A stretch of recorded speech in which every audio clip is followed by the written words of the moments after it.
Welcome to This Explainer. Today, we're going to dive deep into Peter Bugaj's incredibly fascinating exploration of a massive shift happening right under our noses. We are talking about how human rule is being silently replaced by the invisible rule of calculation. We're going to unpack a profound shift in the very metaphysics of power. And the craziest part? This shift isn't happening with loud fanfares or street revolutions.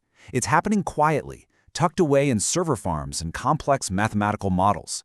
You know, historically, we're so used to looking for the center of control in physical spaces, right? We look at capitals, corporate boardrooms, or physical battlefields. But Bourget argues that the defining revolution of our time isn't actually digitalization or the internet itself. It's the shifting of decision-making power from visible, tangible human entities to completely invisible algorithms. So, let's jump right into Section 1. The end of visible power, from crowns to code. Just think about the stark contrast between our physical history and the probabilistic present we're living in right now. In the past, power literally had a body. The king wore a crown, the general led an army, you could see power, you could protest against it, you could physically overthrow it. Today, the entities deciding your flight prices, your credit approvals, or managing global capital flows don't have bodies at all. They exist purely as optimization functions and neural networks. And here's the real irony that Bourget points out. This new power isn't hidden away because of some grand, shadowy conspiracy. Not at all. It's simply become way too complex for the average citizen to actually see.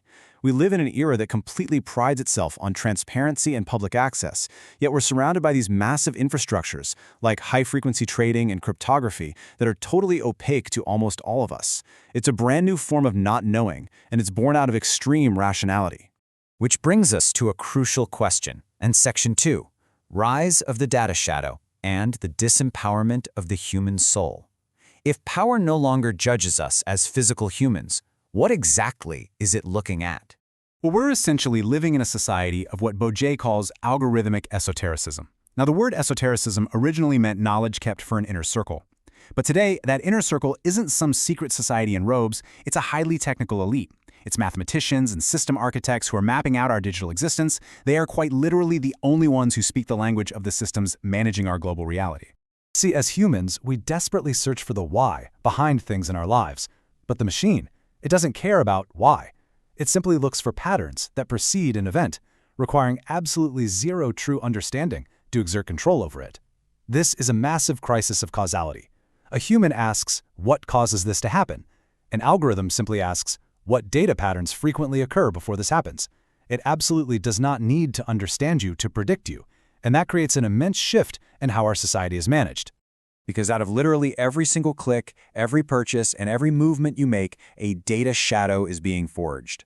And these systems now make critical life decisions based on that data representation rather than your actual self. You basically generate a digital twin, and to the algorithm, that twin is way more real and infinitely more useful than your physical body. Power is no longer based on controlling people. It's entirely based on controlling these models. It's honestly terrifying, but also kind of fascinating to realize that for an algorithm, your personal story has absolutely no intrinsic value. It totally cements the disempowerment of the human soul. We are looking at two detached parallel realities. Your hopes, your fears, your cultural identity, these mean literally nothing to an optimization function. The language of modern power has completely decoupled itself from the language of humanity. So, having peeled back the layer of the individual, let's zoom out to the macroeconomic scale in Section 3, Markets as Nervous Systems, when capital speaks with capital. If you look at the evolution of financial markets, it perfectly shows the systematic removal of the human from the loop. We transition from shouting voices on a trading floor to machines silently providing liquidity and assessing risk. The development of markets followed a really distinct logic to overcome bottlenecks. First, it was all about speed. But when speed hit physical limits, the advantage shifted entirely to complexity. And now, algorithmic agents just trade with other algorithms. The required elements have been stripped all the way down to just capital, data, computing power, and rules. It's turned the market into a purely cybernetic structure. The human is entirely gone from the operational center. We are seeing the real-time emergence of digital actors that have zero consciousness or human identity, and yet they make autonomous decisions that shape our entire global economy. We just aren't dealing with a human institution anymore. It's way more accurate to look at it as an autonomous nervous system that is completely self-referential and operates entirely without our participation. Bonus suggests we're approaching a point of no return here, a metaphysical shift where the economy basically acts like a complex organism. Human participation isn't a prerequisite anymore. It's just a boundary condition. To understand how these autonomous entities actually process the world, we need to delve into their foundational logic in Section 4. The new quantum paradigm, and the reign of possibilities. This reveals the ultimate shift. Power is no longer about finding the single correct answer.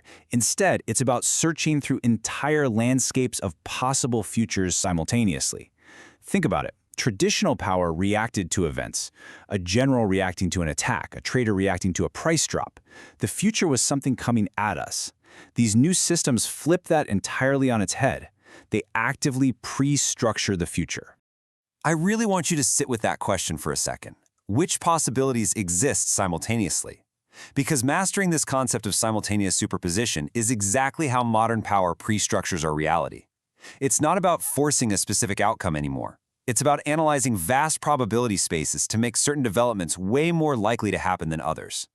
By managing visibility, directing attention, and allocating capital, these algorithms create the conditions under which a specific future solidifies.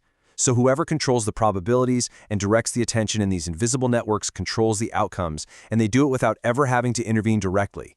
It's the most subtle form of power in human history. It doesn't use violence, it operates purely through shaping probabilities, which is exactly why it remains so invisible to us. Which naturally brings us to the ultimate paradox, and the final layer of our explainer in Section 5, the algorithmic constitution, slowing down the machine. Here is the absolute core crisis we're facing.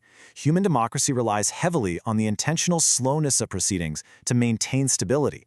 But algorithmic systems, they change societal states in milliseconds, long before a legal process can even get started. A classical constitution is literally a framework of delay. It gives us the time we need for interpretation, objection, and proceedings. But an algorithm knows no pause. It just optimizes continuously, entirely bypassing the human speed of deliberation. And because we don't have that democratic debate, the code itself has become our invisible legislation. It determines our access and our risks based entirely on corporate market incentives. Real-world rules are emerging right now through API structures, training data, and technical standards. Every single architectural choice implicitly decides who gets to participate in the economy and who is deemed a risk, all operating smoothly behind a curtain of extreme complexity. This is why Boj argues that the most critical political challenge of our entire century is creating an algorithmic constitution. We need a dynamic, living framework that successfully connects the relentless, lightning-fast speed of machines with the necessary, deliberate slowness of democracy. We can't just rely on static paper documents anymore. We need a system that is algorithmically monitored but institutionally embedded and human-corrected, actually translating our democratic norms directly into the code. We have essentially summoned spirits that we now desperately need to build institutional constraints for, because these autonomous markets are starting to amplify their own reality over ours. And remember, the algorithms aren't alien beings coming from space. They are human-generated condensations of our own values and priorities that have simply gone autonomous. The opacity isn't in the math itself, it's in the power structures we've baked right into the infrastructure. So I'll leave you with this final kind of chilling thought to ponder as you navigate your highly digitized life today. As this invisible rule of calculation structures your possibilities and casts your data shadow, remember that the code governing your reality has an author. Understanding this new esoteric architecture is the very first step in reclaiming our agency. Thank you so much for joining me in this explainer today. Keep questioning the invisible.